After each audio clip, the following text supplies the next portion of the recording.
Hello, everyone. This is Myron Radio, and welcome back to another edition of Coaching Conversations. I'm going to be your coach for this particular session. You know, as an executive coach, when we start to take on new clients, so these are leaders who are either existing in an organization but have hit some kind of a pivot point in their career where they're either about to move up to the next level or there's risks of them not moving up. One situation. Another situation might be somebody who's recently been promoted into an executive position or is about to be promoted in. And so oftentimes companies bring us in to be their coach, to talk with them about the things that are very important for them to understand so that they can plan how are they going to go forward in the best possible way for the company and for them. As we have the conversations about what's needed with the people that our coachee works for, so the people who put them into those positions, the people who manage them right now, the senior executives who are growing the company, etc. In those conversations, one thing that keeps coming up over and over and over again is they'll say, well, you know, this man or woman really needs to develop some executive maturity. Executive maturity. And I thought, wow, isn't that interesting? Because I never really heard that term before. And I'll say, well, what do you mean by that? And they'll say, well, you know, executive presence. Executive presence is what's really, really important. I'd say, wow, you know, never again really thought about it in those terms. I understand what executive presence mean, or I think I do, thought I did, until I started to probe. And I said, tell me a little bit more about that. What is really involved? And so if I was having misconceptions, having come through organizations and risen to leadership ranks and conducted all of these conversations in the past, you know, certainly you would think that I would know what executive presence was. And I did, according to my definition, which is probably your definition, and I was missing the bigger picture. So today we want to clear up that picture and show you exactly the kind of things that you might need to think about and focus on in your leadership position so that you can be your best self and bring your best self to the table. Now, to begin with, this whole idea of executive maturity, executive presence, well, you know, like literally, what is it? What are we really looking for? And when I thought about that, and according to my definition, I knew it had to do with the physical presence. So think about it. An executive, when they walk into a room, when a leader walks into the room, the people in the room who are about to meet that leader, either for the first time or to get engaged in something that they're working on, they look at the leader and they start to draw conclusions about how effective are they as a leader. And many of those conclusions that they're drawing may be misplaced because they're just looking at the way the person walks in, their physical presence. How are they dressed? How are they groomed? What are their manners like? How do they handle the crowd? But basically, it's walking in the room and what is it about them that has them stand out from the crowd? Now, if you're somebody who doesn't have the physical presence, there are obviously things you could do to understand and hone those kind of skills. Go find somebody to help you shop.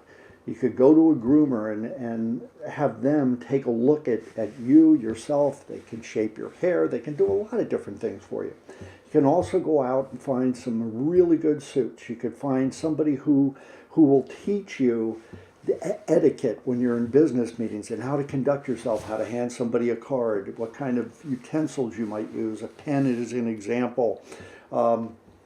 Those kind of things. How do you use a fork and knife when you're at a state dinner? What does that look like? How do you conduct board meetings? Those are all things you could learn, and that's part of the physical presence piece. See, that's what I thought executive presence was. But what I came to understand was that it's further than that. It's more than that. And the second piece of executive presence is a mental presence. Because you see, at a leadership level, you are being asked to think differently and to think about different things than you were asked to think about as a manager. As a manager, you had to get things done. You had to be in the here and now. You had to just drive things through to a conclusion. As a leader, you need to take a step back, perhaps a step above it. You have to be able to see the big picture, not only of your industry, your region, geopolitically what's going on, economically what's going on. technology-wise, what's going on, what is out there, how do you take a look at those bigger picture things and start to develop a cognitive, a game plan for how you're going to move forward with your organization, with your unit, et cetera, et cetera. That makes some sense. So when we talk about that, people go, yeah, I know what you mean. Leaders, they tend to think differently.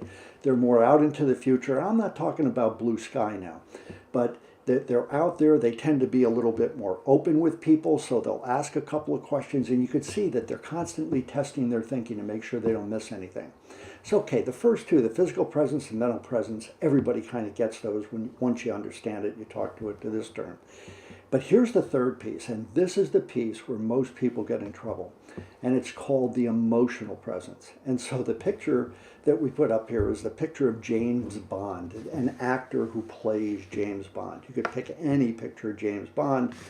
You'll see that here's somebody who had this emotional presence. Didn't matter what was going on, how much stuff was hitting the fan.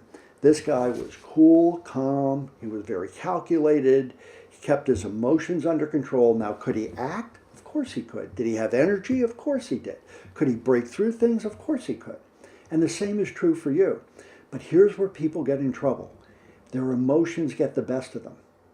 Here's what we found as we started to go through this and as we started to study the neurosciences. The physical and the mental are things you could get cognitively. And so logically, you can take some actions to build up any areas that you might be deficient in there. But the emotional skills, the emotional presence, that's tied to your subconscious mind. So if you're in a situation and something sets you off, man, you might come flying out at people. And the very first person who does that loses, literally loses. And so oftentimes we're coaching people where they're brilliant and everybody gives them full credit for being brilliant, but they have a very low emotional quotient is what it's called, EQ. High IQ, but a low EQ. That means they can't deal with stress very much. And when they do, they usually fire off or they blow people off. And this is more of the people issue. And as a leader, people are your number one resource. Because you can't get anything done and you can't get any performance results without going through people, without engaging people and having them be fulfilled in the process. I want you to think about this. Think about ways that you, if this is an issue for you, can start to develop your emotional presence. Catch yourself in the moment so that you could do something different going forward than perhaps you've always done. Perhaps if you're a my way or the highway kind of a guy or gal, you now throw out your idea, your game plan, but test it with other people, but be open and say, please tell me, I really want to know, what am I missing here? It's a great question to ask. You may be missing something, you may not be missing something, but at least you'll know. So the emotional presence. And emotional presence also deals with a little bit, it comes back to the physical and the mental, in how you deal with people in a social setting and a social environment.